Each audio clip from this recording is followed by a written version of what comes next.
კინო მისთვის ისეთივე ძვირფასი არის, როგორც ლიტერატურა. რას ფიქრობს ამაზე თქვენ შეგიძლიათ მოისმინოთ შემდეგ ეპიზოდში.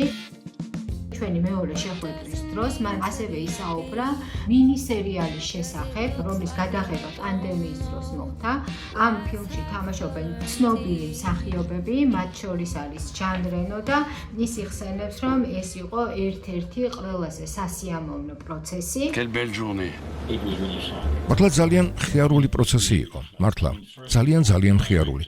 პირველ რიგში რეჟისორი ჩემი ერთ-ერთი საუკეთესო მეგობარი იყო. გადაღებები ძალიან რთულ პერიოდში გვიწევდა, რადგან COVID პანდემია იყო. მოგვიწია სხვადასხვა ლოკაციებზე, სხვადასხვა ქვეყანაში გადაღება. დაახლოებით 50 კაციანი ჯგუფით, შეზღუდვების პირობებში. ნამდვილად რთული საქმე იყო. გადაღებები იყო პარიზში, ბერლინში, ბრიუგეში, ესპანეთში, მიუხედავად ყველაფრისა, პროცესი წარმოუდგენლად სასიამოვნოდ მახსენდება. გუნდის საოცარი იყო, ეს იყო ერთ-ერთი საუკეთესო დრო ჩემს ცხოვრებაში. გარდა ამისა, როდესაც მსახიობები განასახიერებენ იმ გმირებს, რომლებიც შევქმნელი, ყოველთვის სავსეა ჯადოსნური განცდით. ისინი უეცრად ცოცხლდებიან, თითქოს სიზმარი ხდება რეალობა. მახსოვს, როცა ჟან რენო პირველ სცენაში ყუთიდან გამოდის და თავის ქალიშვილთან საუბრობს, ეს იყო სრულად არაჩვეულებრივი, შოკის მონგვრელი.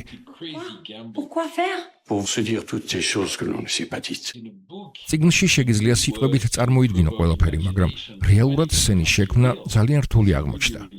Regarde la route, au lieu de t'énerver, tu vas nous tuer.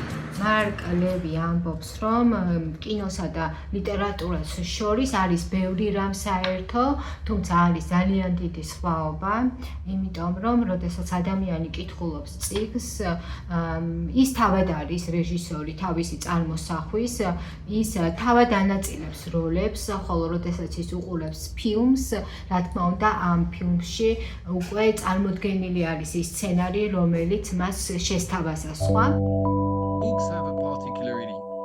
წიგნებს აქვთ თავისებურება, ისინი ქმნიან თქვენს წარმოსახვას. როდესაც ფილმს უყურებთ, თქვენ თითქოს არ გიწევთ არაფრის გადაწყვეტა. რაც იმას კი არ ნიშნავს, რომ ვერ იგრძნობთ ან ვერ განიცდით ემოციას. უბრალოდ თავად ვერ ქმნით. წიგნებში ყველაფერი პირიქითაა. თქვენ ხართ რეჟისორი, მსახიობი, კომპოზიტორი, განათების ინჟინერი. იმიტომ რომ კითხვის დროს ერთადერთი რაც გაქვთ, არის სიტყვების კონსტრუქცია.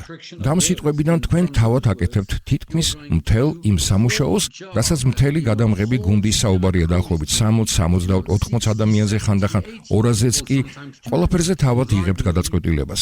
საკითხულ წიგნზე დაფუძნებული ფილმის ყურების დროს შეიძლება გაჩნდეს წინააღმდეგობა, რადგან სხვა ადამიანების წარმოსახვა თქვენს წარმოსახვას ეჯახება, მაგრამ თუ ის მოგეწონათ, ფილმიც მოგეწონებათ და იკითხავთ.